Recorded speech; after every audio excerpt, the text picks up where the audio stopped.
সুপ্রিয় দর্শক, আমন্ত্রণ জানাচ্ছি শোবিজ সেলিব্রিটিদের নিয়ে এটি নিউজের বিশেষ আয়োজন বক্স অফিসে। আমি আফতাব আপনাদের সঙ্গে আছি। আজ আমাদের সঙ্গে আছেন আমাদের ভীষণ প্রিয় একজন মানুষ, খুব গুণী একজন অভিনেত্রী, নশোবা। নশোবা, কেমন আছেন?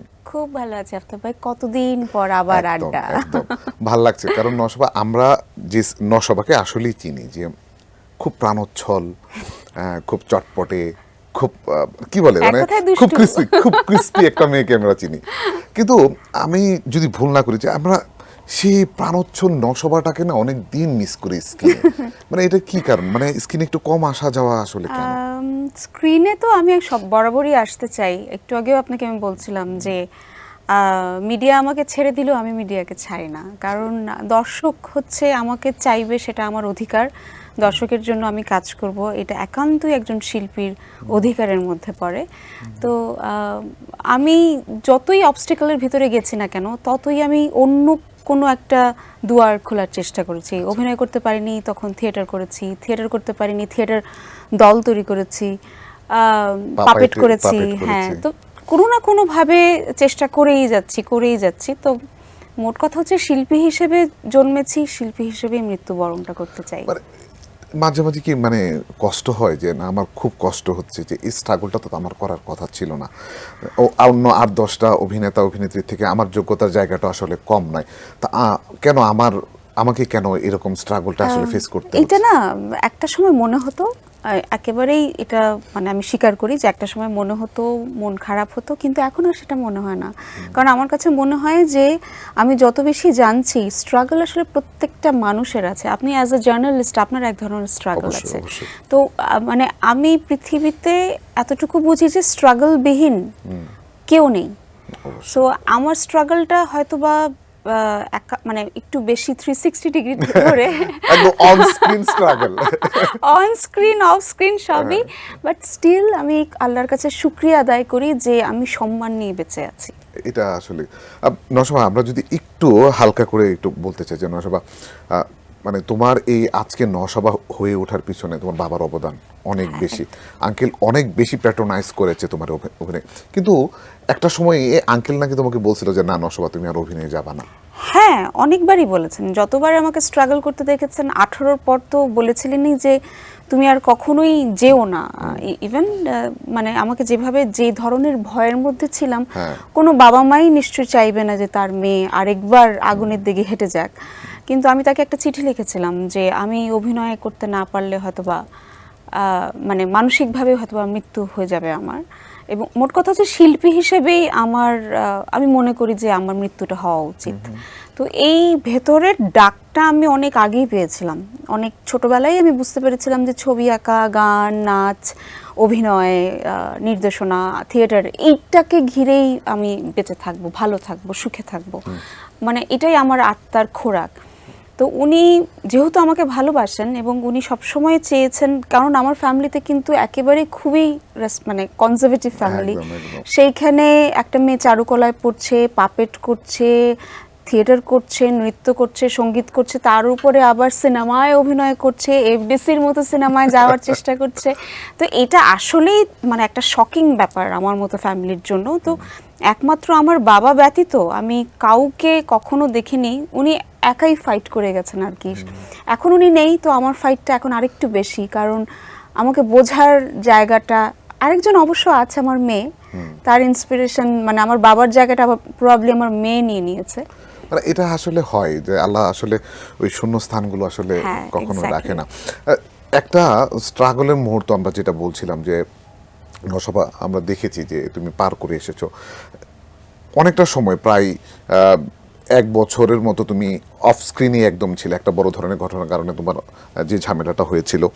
পরবর্তী সময় যখন তুমি স্ক্রিনে আসলে, আমি যদি ভুল না করি, দেখলাম যে আশপাশের মানুষগুলো কেউ এরকম সাপোর্টিভ ছিল, যেমন তোমাকে আমি জানি ব্ল্যাক লিস্টেড করে দেওয়া হয়েছিল। ব্ল্যাক লিস্টেড মনে হয় এখনো আছে। আই এম জাস্ট সরি, আচ্ছা, ওকে। মেবি তাই না হলে কেন এখন কাজ হয় না? হ্যাঁ হ্যাঁ হ্যাঁ হ্যাঁ হ্যাঁ। বিটিভিতে তো এখনো কোনো কাজ পাইনি আমি, অথবা এখনো চ্যানেলগুলো থেকে ঠিক সেরকম খুব যে সাড়া পাচ্ছি এমন কিন্তু নয়। আমি শুধু সব জায়গায় ইন্টারভিউই দিয়ে বেড়াই, যেটা সত্যি সেটাই। সো বাট অভিনয়টা আমার কাছে মনে হয় আমাকে থিয়েটারের মানুষ অনেক সাপোর্ট করেছে। আমাকে জার্নালিস্টরা অনেক সাপোর্ট করেছেন, আপনারা অনেক সাপোর্ট করেছেন, এবং আমার বন্ধুরা, আমার পরিবার। সো মিডিয়ার সাপোর্টটা না খুব স্বাভাবিক, আমি না এটা নিয়ে আমার অভিমানও হয় না, কারণ আমি জানি যে কোন পরিস্থিতিতে গেলে মানে ধরেন আমার তো বিশ্বাস যে আমি মিডিয়ার জন্য জরুরি, কারণ আমার অভিনয়ের জায়গাটা আমি চেষ্টা করেছি একটা স্ট্যান্ডার্ড মেনটেন করার, কিন্তু তবুও সেই জায়গাটাও তারা কম্প্রোমাইজ করছিল যে না, নশোবাকে বাদ দিয়েই কাজ হবে, অথবা নশোবাকে স্ক্রিন থেকে, আমি থাকলে তো আবার বলা হতো যে মানে ওই ফুটেজই ফেলে দিতে হবে। আমি দেখলাম অনেক, আমি যদি ভুল না করি, এগুলো আমি দেখেছি, আমি সাংবাদিক হিসেবে, যে তুমি অভিনয় করেছো নাটকটাতে, তো আমি দেখলাম যে নাটকের থেকে তোমার নামটাকে কেটে দেওয়া হয়েছিল। ইভেন দো অনেক অভিনেতা বা অভিনেত্রী তোমার সাথে স্ক্রিন শেয়ার করতে রাজি হয় নাই, এটা আমার চোখের সামনে দেখা। তো এই জিনিস কি কখনো কষ্ট দেয় না নশোবা? কষ্ট দিত ভাইয়া, বাট আমি ওই জায়গাটাও বোঝার চেষ্টা করেছি, এবং ওই সময় বাবা বেঁচে ছিলেন ভাগ্যিস। আব্বু সবসময়, আমি যখন কুকড়ে যেতাম বা আব্বু একটা কথাই বলতেন যে দেখো মা, ভয় এমন একটা জিনিস, সেটার কারণে তুমি যদি ওদের উপর অভিমান করো, কষ্টটা তোমারই হবে। জাস্ট মনে করো যে এটা একটা স্রোত তোমার জীবনে এসছে, এই অভিজ্ঞতাটা জীবনে নাও, এবং অবশ্যই মনে রাখবে যে সে সময় যদি 10টা মানুষও তোমার সাথে ছিল, সে 10টা মানুষকে কখনো ভুলে যাবে না। খুব নশোবা, আমরা এই গল্পটা শুনবো, আমরা একটা বিরতি নিয়ে নিচ্ছি। দর্শক, নিয়ে নিচ্ছি ছোট্ট একটা বিরতি, কোথাও যাবেন না, ফিরছি অল্প কিছুক্ষণ পর।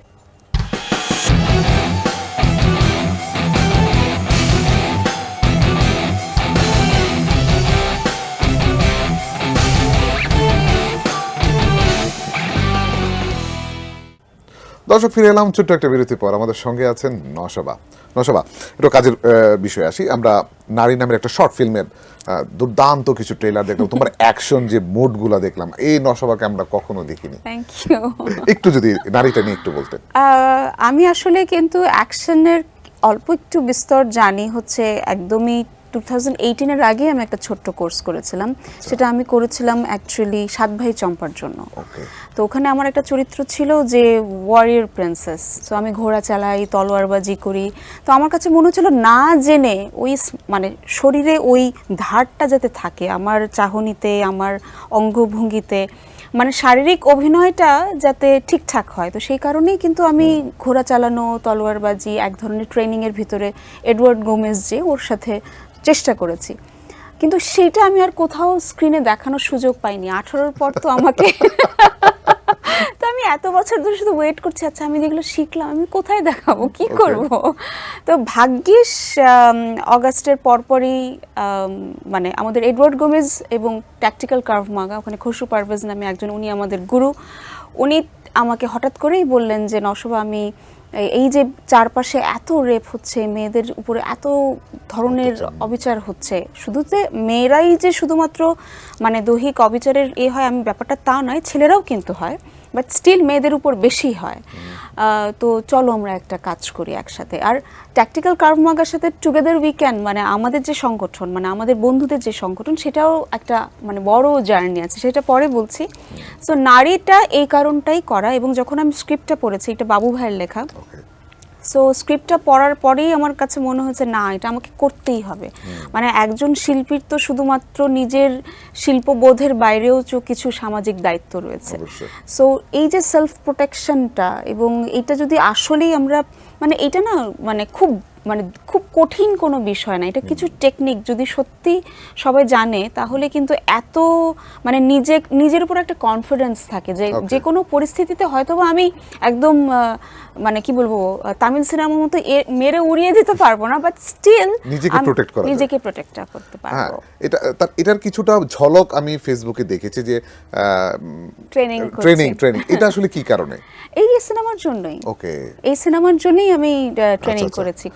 আচ্ছা, আরেকটা যে বলতে চেয়েছিলাম, আই ক্যান প্রোটেক্ট মি, এটা কি, বিষয়টা কি? আই ক্যান প্রোটেক্ট মি হচ্ছে আমাদের টুগেদার উই ক্যান থেকে আমরা ব্রিটিশ কাউন্সিলের সাথে একটা ডিজাইন করি সেলফ ডিফেন্সের, সেটা হচ্ছে, এবং আমাদের টুগেদার উই ক্যান এবং ট্যাকটিক্যাল কার্ভ মাগা একসাথে, সেটা হচ্ছে একেবারেই কিশোর কিশোরী এবং যেসব স্পেশালি এবলড, মানে যারা চোখে দেখতে পাচ্ছেন না, যারা হুইল চেয়ার বাউন্ড, মানে প্রতিবন্ধী ব্যক্তি যারা আছেন, আমরা তাদেরকে সেলফ ডিফেন্স শিখিয়েছি। আচ্ছা, এবং সেটা ওইখানে কি সব বিভিন্ন ডিসেবল যারা আছে? এবং চাইলে আপনিও আসতে পারেন, হ্যাঁ। এবং সেটা হচ্ছে যে আমরা এটা পুরো বাংলাদেশ জুড়েই করেছি, প্রায় 7টা বিভাগে করেছি, কিন্তু এরপরে আমরা এটা কন্টিনিউ করতে পারিনি। এই যে নরসভা তো ব্ল্যাক মার্ক, সো পারিনি। এখন কি অবস্থা? এখন আমি এটা নিয়ে আবার শুরু করেছি, এই যে নারী দিয়ে শুরু করলাম। সো আমার ইচ্ছে হচ্ছে প্রত্যেকটি স্কুলে যে করার, খুব জরুরি। এবং ইভেন বিভিন্ন কর্পোরেট অফিসগুলোতে, কারণ তারা যখন রাতে বাড়ি ফিরে, এবং আমার এটা ইচ্ছা ভালো ওয়ার্কশপ করা কিন্তু যায় সারা বাংলাদেশে এটা। এক্স্যাক্টলি। এবং আমি গার্মেন্টস বিভিন্ন কর্মীদেরকে, ইউনিভার্সিটিগুলোতে। ইউনিভার্সিটি গার্মেন্টস কর্মীদেরকেও করতে চাই, কিন্তু এটার জন্য পৃষ্ঠপোষকতা দরকার। আপনি প্লিজ একটু বলেন যে নরসভাকে পৃষ্ঠপোষকতা করুন। অবশ্যই এটা খুব ভালো একটা কাজ, আমরা চাই নরসভার পাশে যারা আছেন তারা থাকবেন। নরসভা, যেটা কথার প্রসঙ্গে আসলো, যে ভালো কাজের পেট্রোনাইজেশন করা, আর এটা বড় একটা দায়িত্ব হচ্ছে মিডিয়ার। তোমার কি কখনো মনে হয় যে তোমার কাজগুলো ভালোভাবে পেট্রোনাইজ করেনি মিডিয়ার মানুষরা, না গসিপগুলো শুধু করেছে? আমি যতটা না বেশি, মানে মাঝে মধ্যে মনে হয় 18-র আগে আমি জন্মাই নাই, মানে 18-র গল্প এত বেশি, কিন্তু এর বাইরে কিন্তু আমার একটি শিল্পী সত্তা রয়েছে, আমার কিন্তু শিল্পী হিসেবে একটা স্ট্রাগল রয়েছে। একদম। তো এবং ধরেন আমি চেষ্টা করেছি যে শুধুমাত্র কোয়ালিটির দিকে থাকা।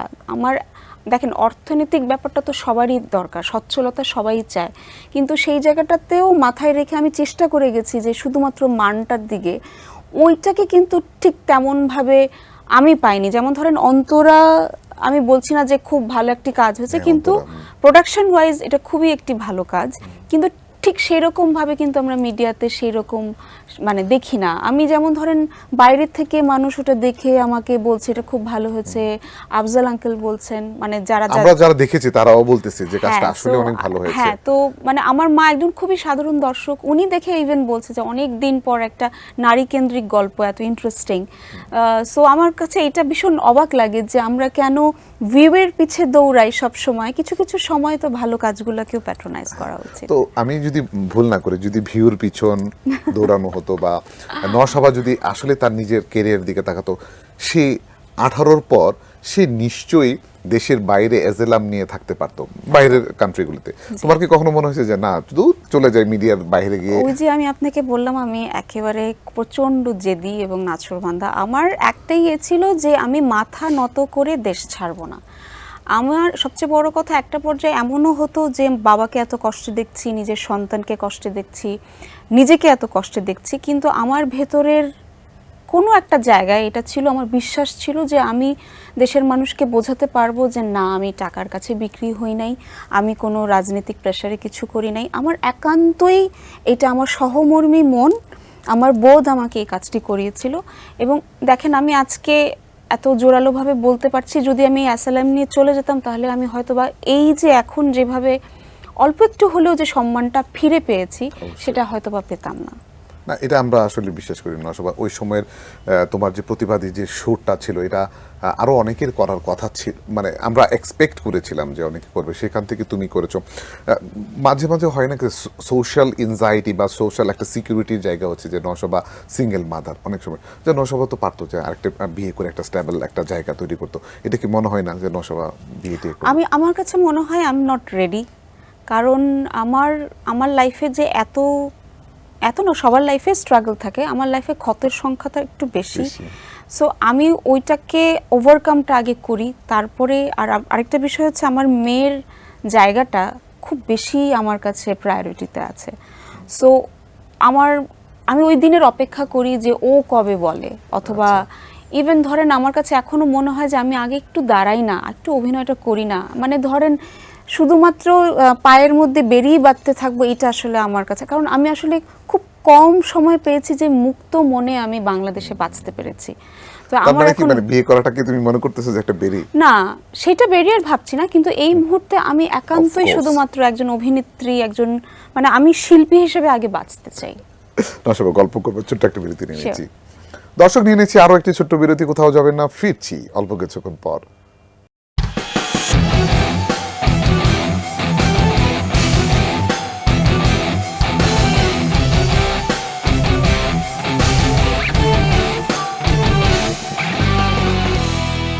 দর্শক, ফিরে এলাম আরো একটি বিরতির পর, সাথে আছেন নরসভা। নরসভা, ধরো অনেক গুরু গম্ভীর আলোচনা করলাম, তো চলো একটু রেপিড ফায়ার সেশন খেলি, কিন্তু এটার একটা নিয়ম আছে। আমি জানি নশবা খুব সত্য কথা বলে, আমি জানি নশবা আমাদের এই রিপিট ফায়ার সেশনের খুব ভালো খেলবে। ওকে, লেটস গো। নশবার জীবনে প্রথম প্রেম? ক্লাস 7-এ। ওকে, ফাইন। প্রথম ফুল দিয়েছে কে? আব্বু। ওকে। প্রেমের প্রস্তাব পাওয়া না প্রেমের প্রস্তাব দেওয়া? মানে কি? তুমি কি কখনো কেউ প্রেমের প্রস্তাব দিয়েছো প্রথম, না প্রেমের প্রস্তাব না, পেয়েছো? পেয়েছি। বাহ, সো লাকি। টাকা, credit card, mobile phone, makeup ছাড়া নশবার ব্যাগে আর কি থাকে? Lots of memories. আমার মেয়ের কিছু জিনিস থাকে, মায়ের কিছু জিনিস থাকে, আমার বাবার কিছু জিনিস আছে। ওকে, দেখি নশবা তুমি 20 সেকেন্ডে 20 জন ছেলের নাম বলবা। আফতাব ভাই, ডালিম ভাই, শুভ, অমিত, জুবায়ের, জুনায়েদ, আল্লাহ, আব্বুর নাম সেলিম, রৌফ, আল্লাহ, মানিক, রতন, পাখি। পাখি ভাই আছে কিন্তু একটা, কাজল, ঘটক পাখি ভাই। কাজল, ওকে, লিটন। না ও পাস, ও 18টা নাম বলেছে, পাস। ওকে ওকে, একটা মজার প্রশ্ন, সেটা হচ্ছে আমরা যদি ডাব না খাই তাহলে এটা কি কি হয়? ডাব না খেলে কি হয়? ডাব না খেলে কি? ডাব না খেলে নারকেল হয়, ডাব জানে না সে। ওকে আচ্ছা, ওকে। আচ্ছা, নশবার একটা খুব ছোটবেলা একটা স্বভাব ছিল ইট কামড়ি খেতে, এই অভ্যাসটা কি এখন আছে কিনা? না, এখন নাই, ভাগ্যিস নাই ভাই। আর ইউ নো হোয়াট, এটা আসলে যেসব বাচ্চাদের ক্যালসিয়ামের অভাব থাকে, আয়রনের অভাব থাকে, তাদের হয়। নশা, তুমি ম্যাথে কেমন? জিরো। মানে কোনো মতে 10-এ, আমার ভাইরা 99, আমি হয়তো বা 10-এর তুলে 33, মাঝে মধ্যে 13ও পাইছি। চলুন একটা ম্যাথ দিই। না প্লিজ, মাফ চাই, দোয়া চাই। আচ্ছা, ওকে ফাইন। ওকে, লাইফে নেওয়া সবচেয়ে ভুল সিদ্ধান্ত কোনটি? ভুল সিদ্ধান্ত? আমি রিগ্রেট করি না, সিরিয়াসলি, ভুল সিদ্ধান্ত। আমি আমার ভুলগুলোকে ভালোবাসি। হ্যাঁ হ্যাঁ, অফ কোর্স, ভুলগুলো আচ্ছা, মিলেই আমি একটা ফুল। পুরোনো দিনের কোন বান্ধবীটাকে, মানে এখন যদি মনে করি যে কোন বান্ধবীর নাম বলবেন? আলো। আলো। ওকে, রাগ হলে নশবা কি করে? এখন চুপ হয়ে যাই, আগে চিৎকা চেঁচামেচি করতাম। ভাঙচুর? না, ভাঙাচোরা এগুলো নাই। আচ্ছা, কোন জিনিসটাকে নশবা এখন ভয় পায়? আমার মেয়েকে হারানো। ওকে, বাংলাদেশের এমন কিছু এমন কিছু না, বাংলাদেশের এমন একজন অভিনেতার নাম বলো যে অভিনেতার সাথে তোমার কাজ করা হয়নি বা কাজ করতে চাও। অনেকেই অ্যাকচুয়ালি। একজনের নাম বললে। মানে করেছি আগে নাকি? না, করনি, করতে চাও। হায়াত আঙ্কেল, আবুল হায়াত আঙ্কেল। ওকে, রোমান্টিক ওয়েদারে কাকে নিয়ে ঘুরতে যেতে চাও? আমার মেয়ে এবং মা। আচ্ছা, বোরকা পরে কখনো সিনেমা দেখা হয়েছিল? আমি এত পরিচিত না যে এটা হবে ঘটনাটা। ওকে, নশবা খুব ভালো কথা, মানে রিপিট ফায়ারটা। নশবা আরেকটা ছোট্ট সেশন আছে, এই সেশনটার নাম হচ্ছে আমি জানি নশবা সবসময় সত্য কথা বলে, আজকে আমার সাথে কিছু মিথ্যা কথা বলতে হবে। এই যে দিল প্যাচটা লাগায়। আচ্ছা, এই সেশনটার নাম হচ্ছে তোমার সঙ্গে মিথ্যা খেলা। উফ, খুব রোমান্টিক হয়েছে নামটা। ওকে, বাংলাদেশের জাতীয় মাছের নাম কি? কই। জাতীয় পশুর নাম কি? সিংহ। ওকে, তুমি নাকি শাহরুখ খানের নায়িকা হচ্ছ? না, শাকিব খানের। ওকে, তোমার মাসিক আয় 1 কোটি টাকা। কে বলছে 10? তোমাকে দেখে সব ছেলেরা ক্রাশ খায়। এটা ঠিক, মানে এটা কি বলে, মিথ্যা বলতে হবে? হ্যাঁ। এটা কি বলবো আমি জানিও না। ওকে, থ্যাংক ইউ সো মাচ নশবা, খুব ভালো লাগলো। Thank you. এই তো গেল, আমরা আবার একটু কাজের প্রসঙ্গ করে আমরা আবার অনুষ্ঠানটা serious শেষ হবো। করে Serious দিচ্ছি। হবে। আচ্ছা চলেন সিরিয়াসলি। ওকে, সামনে কি কাজ আছে? ভাই, আমার থিয়েটার ছাড়া এই মুহূর্তে কোনো কাজ নাই। ওটিটি, সিনেমা, নাটক, কেউ আমাকে ডাকে না, গান যাই না কেন। সবাই শুধু বলেন নশবা আপনি দুর্দান্ত অভিনেত্রী, আপনার জন্য স্পেসিফিকভাবে লিখবো, কিন্তু কেউ লিখছে কিনা সেটা আমি জানি না।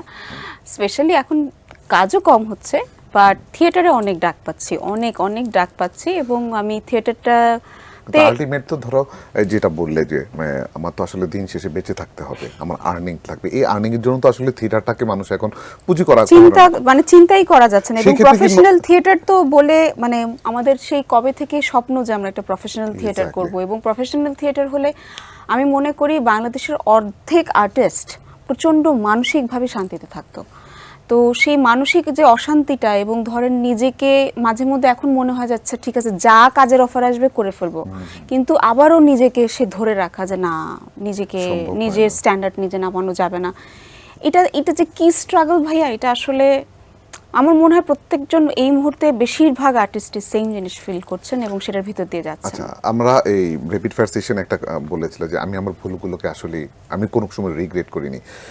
আমরা সর্বশেষ একটা প্রশ্ন করে শেষ করছি আজকের অনুষ্ঠান, যেটা হচ্ছে নশবা, আমরা যে এই 18 নিয়ে কথা বলছিলাম, 18-এর ওই সময়ের প্রতিবাদের কারণে আজকে আমরা বলছি যে নশবার একটা মানে গণ্ডির মধ্যে চলে আসে, নশবাকে অনেকে কাজে নিচ্ছে না। তোমার কি মনে হয় না যে আসলে আমি ওই সময় কাজটা না করলে আমার এখন অনেক ধরনের কাজ থাকতো, অনেক কিছু আমি পেতাম? না ভাইয়া, প্রথম দিকে এটা মনে হতো সিরিয়াসলি যে, আর সবচেয়ে বড় কথা কাজের চেয়ে আমার সবচেয়ে বেশি কষ্ট লাগতো যে আমি যখন আমার বাবা মাকে কষ্ট দেখতাম, মেয়েকে কষ্ট দেখতাম। কিন্তু এইটা নিয়ে আমার কখনোই, তাহলে তো আমি মানে আমাকে এটাই প্রমাণ করে দিত যে আমি, মানে আমার মামলাটা তো তাহলে এত তাড়াতাড়ি অন্য জায়গায় চলে যেত না, তারা আমাকে এত সহজে বেলও দিত না যদি আমি আসলেই কোনো মানে যেটা যেভাবে 21 তারা দিন মনে হয়েছিল তুমি। হ্যাঁ। সো আমার আসলে কোনো রিগ্রেট হয় না, কারণ আমার কাছে মনে হয় যে আমি এখনো তাই, যে আপনি যদি কষ্টে থাকেন আমি চেষ্টা করব আপনার পাশে থাকার, কিন্তু আপনার ক্ষতি করার চেষ্টা করব না। অনেক অনেক শুভকামনা নশবা। Thank you. অনুষ্ঠান একদমই শেষ, ছোট করে যদি এটি নিউজের দর্শকদেরকে কিছু বলার থাকে। এটাই বলবো ভাইয়া যে আসলে জীবনটা অনেক ছোট, অনেকই ছোট, আমরা মানে সবাই আসলে চলে যাব। তো এই ছোট্ট সময় মানে যখন এসছি, এই ছোট্ট সময়টা ভালোবেসে একজন আরেকজনকে দেখে, মা বাবাকে ভালো রেখে, মানে বাড়ির বারান্দার গাছটাকে ভালো রেখে, রাস্তার কুকুরটাকে ভালো রেখে, ছোট্ট এই সাধারণ জীবনটা কাটিয়ে ফেলাটাই হয়তো বা বুদ্ধিমানের মতো কাজ এবং ভালোবাসে। Thank you. অনেক অনেক শুভকামনা। Thank you. দর্শক, আজকের মতো বিদায় নিয়ে নিচ্ছি। আগামী অনুষ্ঠানে ফিরে আসবো অন্য কোনো তারকাকে নিয়ে। ততক্ষণ পর্যন্ত ভালো থাকুন, সুস্থ থাকুন। আল্লাহ হাফেজ।